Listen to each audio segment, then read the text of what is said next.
Xəbərimizin ikincisi mavzusu mında hörmətli vətəndaşım.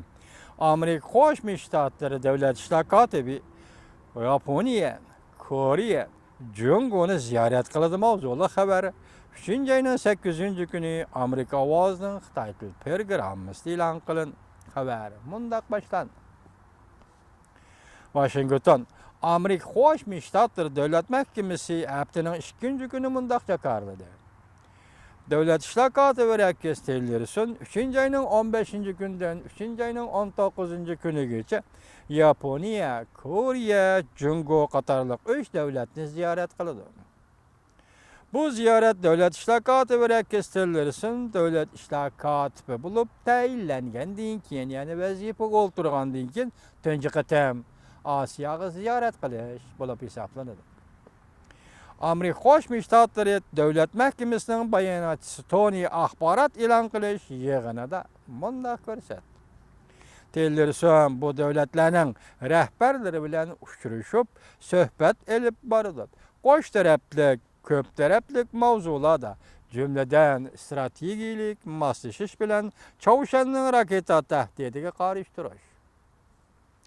Hem de Amerika Qo'shma Shtatlarining Amerikaning Osiyo Tinch okean rayonida iqtisod va bexatarlik to'g'risida bergan va'dalarini qayta sharhlashni o'z ichiga oladi. Bayonotchi Tony mundaq ko'rsatdi. Prezident Trump hukumati Jungo bilan qurilish xarakterlik munosabatni taraqqiy qildirishga izlanadi. O'xshashlar Jungoning xalqaro nizomnomalarga amal qilishini kapolatga ega qilishga iroda bog'laydi. Hamda savdo, rayon xarakterlik mavzular, hamda kishilik huquq va adolat bilan ish qilish to'g'risida so'zlashidir, suhbatlashidir. Sabiq Prezident Obama ma'muriyati ma'lum bayonotchisi bo'lgan Tony muxbirlar Prezident Trump hukumati Amerika Jungo munosabati qanday muomala qiladi deb savol qo'yganda bayonotchi Tony bunday javob berdi. Amerika Jungo munosabati eng muhim qo'sh taraflik munosabatdir. Amerika bilan Jungo qurilish xarakterlik munosabat o'rnatishni umid qiladi. Amerika Jungo bilan qurilish xarakterlik munosabat o'rnatishni umid qiladi. Mundaq ko'rsatdi. Davlat ishlar kotibi Tillerson vazifaga o'ltirish bilan Jungoning tashqi ishlar ministri Wang Yi va Jungo davlat mahkamasining a'zosi Yang Jiechi bilan ko'rishdi. Uning birinchi qatam ziyorat chiqishidimi Jungoni o'z ichiga oladi. Davlatga borgan ziyoratda Jungoni o'z ichiga oladi. Bu albatta Amerika Jungo munosabatiga e'tibor beradiganligini ko'rsatib berdi. Bayonotchi mundaq ko'rsatdi. Amerika ba'zi sohalarda Jungo bilan hamkorlashishga izlanadi. Milliy iqtisod sohasi, Chavushan masalasi bo'lsin, yana boshqa ko'p taraflik mavzularda va mushu asosda ikki davlat munosabatini ilgari surdi. Prezident Trump mundaq dedi. Chavushan ig'vogarchilik qildi. Eng zo'r badal to'laydi. Mavzuli xabar 3 ayning 7 kun Vanvi Tor betida e'lon qilindi. Xabar mundaq boshlandi.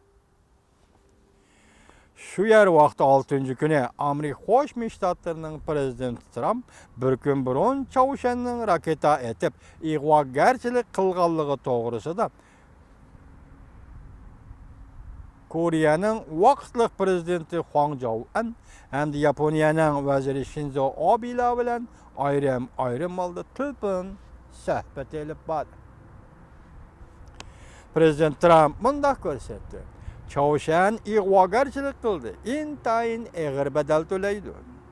Shu kuni Chavushan agentligi ig'vogarchilikning darajasini yuqori ko'tarib mundaq ko'rsatdi.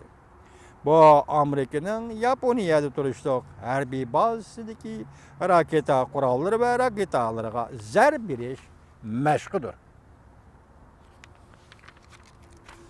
Yani Chavushan o'zining otqa raketalarni ashnaq deb tasvirlaydi ekan.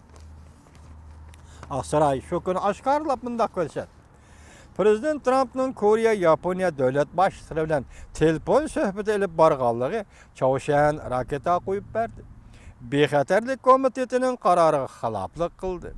Çavşan tehdit taqabul turish üçün biz Yaponiya ve Koreyani qoğdaydiganligimiz to'g'risida va'da berimiz deb bildirib qo'yishdan iborat.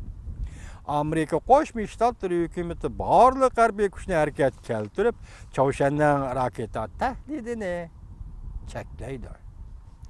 O'zining ig'vogarchiligi va tahdidiga yarasha zo'r badal to'laydiganligini Çavşanga ko'rsatib qo'yish uchun biz 3 davlat davomliq zich ittifoqlashishga qo'shildi.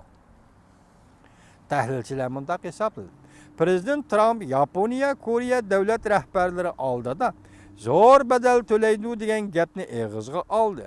Shuning uchun faraz qilishga bo'ladiki, mushu oyda o'ttirg'i chiqadigan prezident Trump hukumatining Çavşan siyosati sobiq prezident Obama hukumatining siyosatidan texama qattiq bo'lib o'zgaradiganlikdan iborat bir mumkinlik zo'r darajada o'ttirg'i chiqdi.